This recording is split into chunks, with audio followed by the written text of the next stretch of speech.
Hey guys, Kyle, the Death Knight of Anime here, bringing you my review for One Piece episode 950. So the episode starts off on a very subtle note with a conversation between Luffy and Kid that shows that he's grateful for Luffy's help, but he's done with alliances. And one thing I like in this case in particular is that in a world of pirates, betrayals are natural and they happen all the time. But in this case with Kid, we get to see the perspective of how betrayal when facing down with one of the Yonko how that can affect a person's perception over if they were just betrayed over some random thing like being betrayed while pretty much facing down a Yonko that actually has some severe negative repercussions and effects on a person's perception of basically perception overall, and just how how jaded you can become just through an experience like that of being thrown to the wolves, but by people you considered your allies. And like in a lot of ways, Kid basically had the reverse experience as Luffy did, since in Luffy's case it was Luffy's own decision. It was on top of the fact that it was Luffy's own decision in order to just throw himself at Kaido over just like being betrayed by law or something like that. It did. Luffy himself, just through that experience alone of facing down Kaido, he basically grew more determined to get stronger from basically that encounter. Whereas Kid, because of the circumstances, ended up growing more hardened and jaded, and right now the only thing on Kid's mind is really just thinking about the best way to survive and exact revenge on Apu and Hawkins.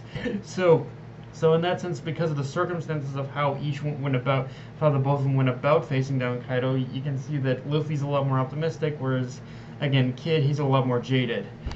And that in itself, and because of Kid's current perception on alliances and allegiances and whatnot, it does remind us that, yeah, at some point, Luffy will end up facing the law. At some point, Luffy and Law will someday be faced with that very same reality. Maybe not the same circumstances, but the reality of their alliance, dissolving, is still going to happen, and it's only a matter of when it's going to happen. And as we learn, the whole idea of experiences with Kaido and how that's worked perception of in people's minds isn't just limited to Luffy or Kid, though, as we learn in this chapter, or as we learn in this episode. It gave us insight into the past 20 years of Wano and what's been going on before Momonosuke Raizo and Kinemon's return to Wano, and what's been going on in those past 20 years.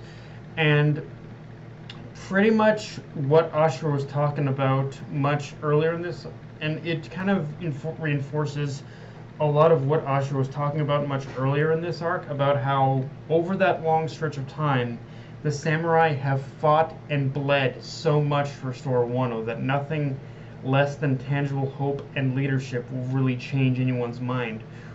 Tangible hope for the future and leadership will really change anyone's mind or restore their faith in the Kozuki and the dream of what Wano used to be.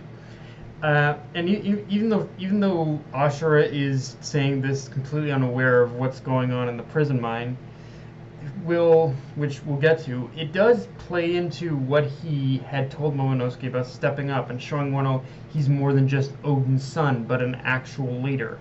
Because as we see from the flashback, whole villages were basically ravaged by Kaido's men, and anything they clung to during those times were lost. And really, all they had at that point was to fight back the best they could even under the most desperate of circumstances. So again, the people in this situation needed something that'll make them believe change is possible this time around. Despite everything though, and how hardened that Ashura had shown himself at this point, the episode itself also did good at showing us just how much deep down, despite how despite how despite how bitter he had grown, he still held on to his hopes of what Wano used to be. Like he still genuinely wanted to. He wanted to see what what what the what pretty much Wano could return to, or even how it could be better saved by pretty much the by Kinemon and Momonosuke's return. Like he genuinely, even though he chastised them, he also believed in them. Like he his earlier comment about Momonosuke stepping up as a leader was just his way of trying to push him in that direction, as we see now.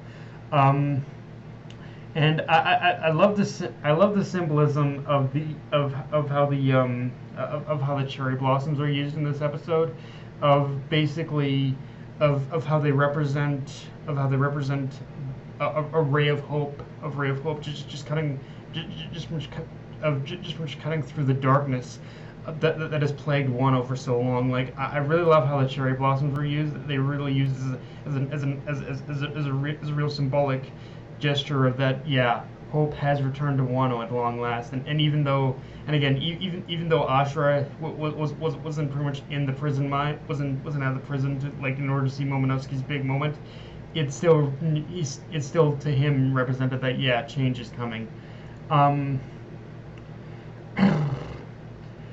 And of course, luckily, as I mentioned, we see pretty much that exact change play out, as even after Luffy had convinced the samurai to fight back in the moment, the prisoners did still end up flipping on a dime and become jaded and distrustful once again after learning that Luffy was a pirate.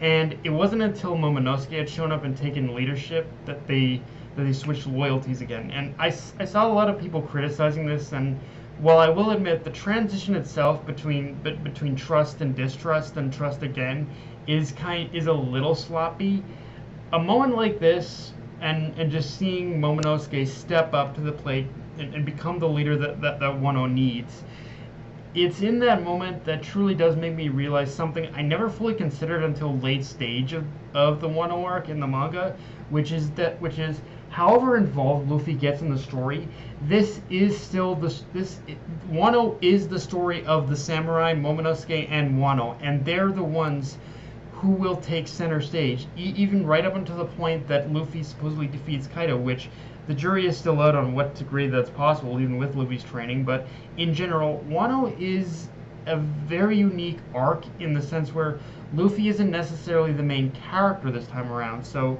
it would only make that much more logical sense that Momonosuke would be the one in order to rally the prisoners to their cause permanently, because and Luffy realized this. He knew that's why he goaded him in order to face his fears and just get out there and address the prisoners, because in this moment Momonosuke needed to realize he needed to become the leader Wano needed, but not only just the leader it needed, but he also needed to become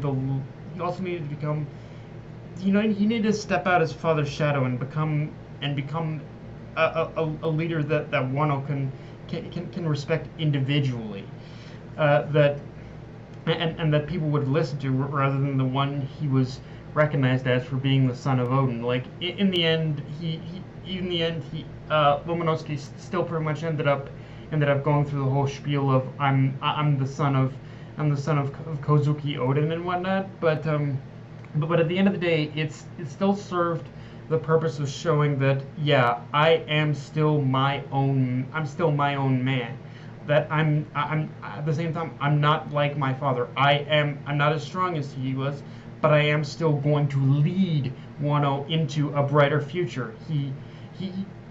Momonosuke needed this moment in order to just show he's not his father, but he is still going to lead. He's still going to take charge. He's going to take command and make sure Wano flourishes into the country it's supposed to be.